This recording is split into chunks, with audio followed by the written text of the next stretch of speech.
proud to be here. Had a lot of fun. You guys having fun? I'm here to change that. No, I'm just kidding. Don't throw any of those paper airplanes at me.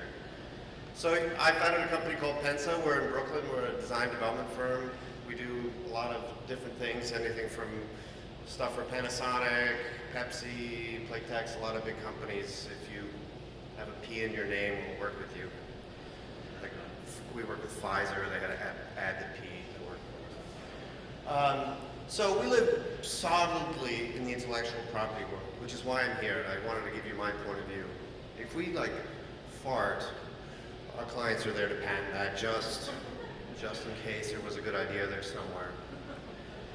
And we have very fundamental different viewpoints on patents. So the open source community really feels that the patents are there to hold good ideas hostage, whereas the patent world really believes that patents are there to ensure some sort of return on the investment of the amount of time that you invested in developing that innovation. And open source community views themselves as being there for the greater good, as the patent community just sees that as working really hard and giving away all your hard work for free. And when we talk about licenses, you know, when I talk to people in the open source community about licenses and they say, you know, they're viral, like good, like kitten videos are viral in a good way. And when I talk to my clients, they think viral, like really, really bad. So like one of our clients, probably shouldn't mention their name, but it rhymes with like Rotomola. We had to negotiate like over 3 months on letting us use an Arduino in our prototypes, even though in the end the final product had nothing to look like the Arduino. It was just a prototype, just a blinky model, and they're like, the lawyers are up in arms. They're like, viral. And so we have very different point of views of each other, you know, and neither of them are entirely true. But so this led us to think about, like when we did the DIYers, which I won't get into what it does, but essentially if you think of 3D printers are really good at printing volumes and laser cutters are good at lines, and I mean planes. We wanted to make something that could print lines, and we're going to demo it later. We thought like maybe we should open source it. And let me tell you why. So when you think of like the design and development process that we do, it's like, you know, you come up with a good idea, then you design it, engineer it, and put it out in the marketplace and hope to hell that somebody's going to buy your idea. But there's really not exactly that. You know, you got to really think about where great ideas come from. So we go out, we watch people, we watch them use their product, we got a really good sense of what their emotional and functional needs are, and then we analyze that and we get some insights from that, and then we sort of model, test, prototype stuff. And then we sometimes go back out to consumers and talk to them about it, and that sort of makes a better development model. So when you go from idea to market, if you really want to make sure somebody's going to buy it, you got to work with your consumers so you have this sort of improved development model where you're observing all the way to testing, modeling, and doing that over and over again. But the thing is that there's still this kind of barrier between the company and the consumer, because you really got to hope somebody's going to buy it, and by the time you develop it, it's sort of slow and expensive and risky.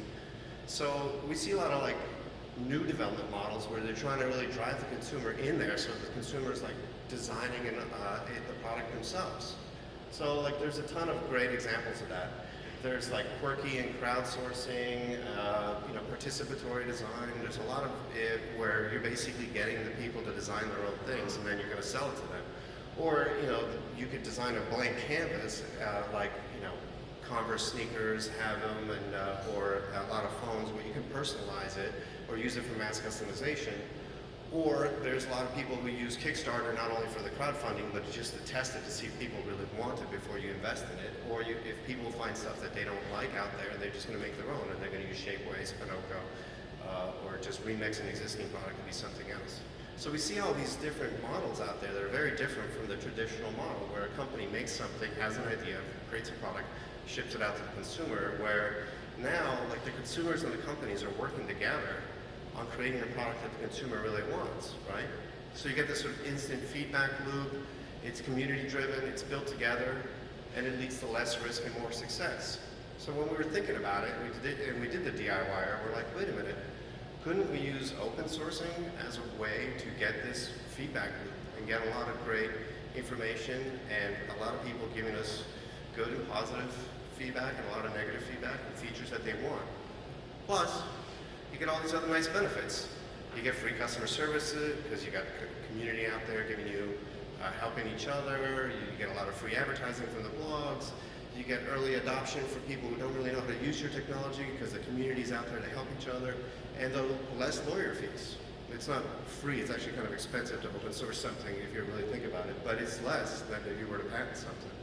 So that's nice, but there's still those legitimate business concerns, right? You're gonna get clones out there, or as in the intellectual property world, that's like a knockoff. Somebody's gonna knock off your product, and they're gonna offer it for a lower price, or they're gonna just tweak it and give you slightly better performance, or they're just gonna speed to market much faster than you are. So we were like, well, this is a legitimate concern. Isn't this an issue? But then we thought about it. It was like, wait, we're in the intellectual property world. We have these issues every day. These aren't open source issues. These are business problems. We do a lot of work for OXO. Just about everything we do gets knocked off and is offered at a lower price or slightly tweaked to be slightly better, or they just beat us to the market. So you hear all these concerns about open source, but they're not open source problems. These are business problems. If there's money to be made, somebody will be there.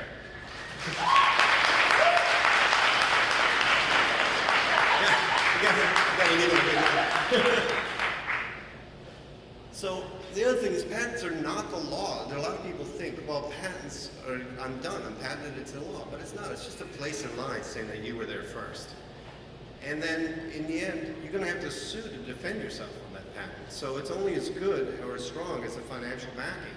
And a lot of times, even if it's in the slam dunk case, you can lose. I've had friends lost hundreds of thousands of dollars on slam dunk forgeries. But still, wrong time. And the other thing is, really, from our world, the defense doesn't win in the marketplace. A great brand wins in the marketplace. And great brands are built on loyal fans who really, truly love your product.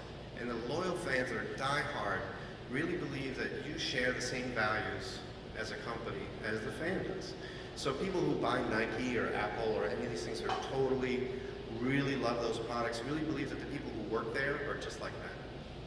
And if you start diverging from those values, then you're going to see your fans flee. And that's a big problem. So we saw, well, look, the open source community is full of really loyal fans. And there's a lot of great brands out there because they feel that they share the same values as their fans. So I thought recently this was a really great example. So Tangibot had the exact same product as the MakerBot. So from the open source community point of view, clone, it's fine. That's what you're allowed to do. But it was something about the values, something about the spin, that it just didn't feel that it was for the greater good. So if you really look at it, they didn't evoke the real values of the open source community, so they lost. They got a tenth of what they were asking for. Like, they really lost. So I know, like, there's been a lot of talk about the replicator too, right? So I'm not going to comment on both sides, but I'll tell you one thing. The grass isn't much greener on my side of the fence. And the other thing is, when you read all the blogs, nobody's talking about, gee, I really wanted to sit up all night and read that open source code. Everybody's talking about values, about the brand and the values. So I guess the question is, having done it once, will we ever do it again? I mean, the answer is like definitely yes. But through this experience, we're definitely going to have an eye on the brand, the community that it serves, and the business model. Thanks.